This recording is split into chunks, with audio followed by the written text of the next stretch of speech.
Hyderabad metro ఒకప్పుడు దేశానికే తలమానికం. నిన్నటిదాకా బంగారు బాతులా కనిపించిన ఈ ప్రాజెక్ట్ ఇప్పుడు రేవంత్ సర్కార్ అసమర్థ నిర్ణయాలతో ఆపదలో పడిందా? తానే నడుపుతానంటూ తొడగొట్టిన ప్రభుత్వం ఇప్పుడు అప్పు దొరక్క ఇతరుల మీద నెప్పన్నెట్టి చేతులెత్తేయడానికి కారణమేంటి? ప్రభుత్వం ఖజానా నుండి గంగపాలు చేసిన 1660 కోట్ల రూపాయల ప్రజాధనం మాటేంటి? అసలు హైదరాబాద్ మెట్రో భవితవ్యం ఇప్పుడు ఏ మలుపు తిరుగుతోంది? మెట్రోని అగాధంలోకి నెట్టేస్తున్న ఈ రాజకీయ క్రీడ వెనుక ఉన్న అసలు నిజాలేంటి?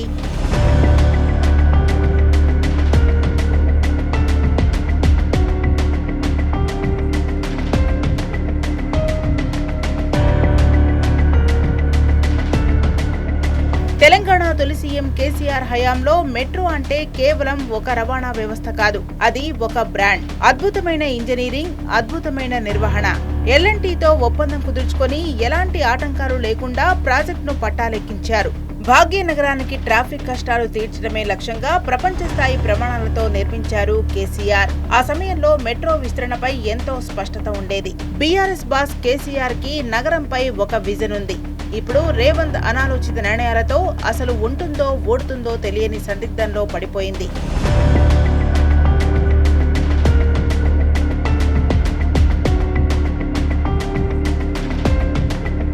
కాంగ్రెస్ అధికారంలోకి వచ్చింది. ముఖ్యమంత్రిగా రేవంత్ బాధ్యతలు చేపట్టారు. ఆ రోజు నుంచి మెట్రో ప్రయాణం గందరగోళంలో పడింది. మొదట ఎయిర్పోర్ట్ మెట్రోను రద్దు చేశారు. ఎందుకు? దానికి సరైన కారణమేంటి? ఫ్యూచర్ సిటీ అంటూ జనమే లేని చోట మెట్రో పెడతామన్నారు. అసలు ఉన్న నగరంలో ట్రాఫిక్ కష్టాలను పట్టించుకోకుండా ఊహల్లోని నగరాల గురించి మాట్లాడమేంటి?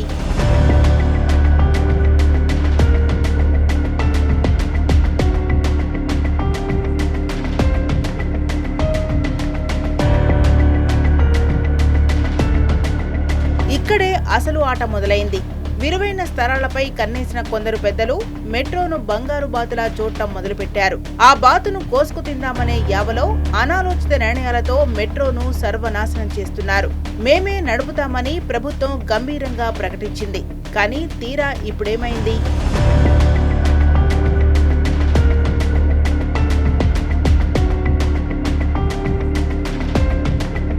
జూన్ 1న మెట్రో ప్రభుత్వం చేతుల్లోకి వస్తుందని చెప్పారు. ఇప్పుడు ఏమైంది? టేక్ ఓవర్ ఏమైంది? ముఖ్యమంత్రి ప్రెస్ మీట్ పెట్టి ఏం చెప్పారు? కేంద్రం సహకరించలేదు, కిషన్ రెడ్డి ఆపేశారు అంటూ పాత పాట పాడారు. ప్రభుత్వం అప్పు కోసం ప్రయత్నించింది. 1660 కోట్ల రూపాయలు ఇప్పటికే ఖజానా నుండి ఖర్చు చేశారు. దానికి జవాబుదారీ ఎవరు? అడ్వైజరీ ఫీజులు, ప్రాసెసింగ్ ఫీజులని వేల కోట్ల ప్రజాధనాన్ని గంగలో కలిపారు. 4% వడ్డీకి అప్పు తెచ్చారన్నారు. ఏ జీవోలోనూ ఈ రేటు లేదు.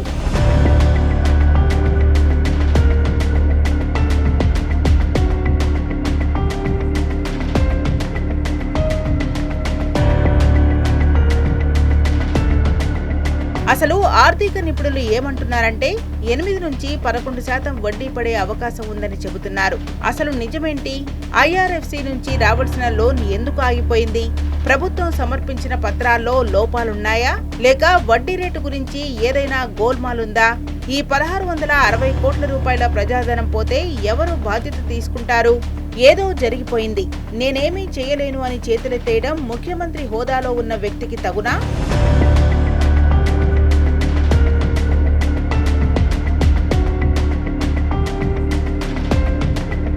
రెండో దశ విస్తరణ పరిస్థితి కూడా దారుణంగా ఉంది. అలైన్మెంట్ మార్చారు, విలువైన సమయం వృధా చేశారు, ప్రాజెక్టు వ్యయం పెరిగింది, డిజైన్లలో లోపాలు ఉన్నాయని కేంద్రం కొర్రీలు పెడుతుంటే దానికి సమాధానం చెప్పలేక మళ్లీ రాజకీయ నెప నెట్టడం ఈ ప్రభుత్వానికి అలవాటైపోయింది.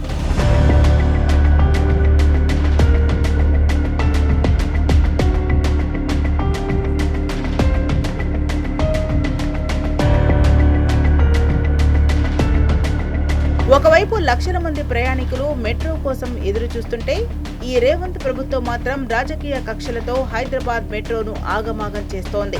కేసీఆర్ కట్టిన మెట్రోకు రక్షణ కల్పించాల్సిన ప్రభుత్వం దాన్ని కుక్కలు చింపిన విస్తరలా మారుస్తోంది. హైదరాబాద్ ను విశ్వనగరంగా తీర్చిదిద్దిన ప్రాజెక్ట్ ఇవాళ రేవంత్ ప్రభుత్వం అసమర్థతకు బలవుతోంది.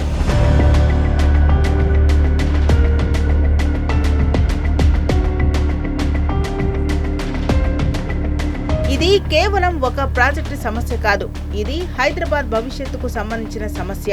రాజకీయాలు పక్కన పెట్టి అభివృద్ధి వైపు అడుగులు వేయాల్సిన ప్రభుత్వం అనాలోచిత నిర్ణయాలతో ఏం సాధిస్తోంది? మన నగర మెట్రో మళ్లీ గాడిలో పడుతుందా లేక ఇలాగే కొనసాగుతుందా? మీరేమంటారు? కామెంట్ సెక్షన్ లో తెలియజేయండి.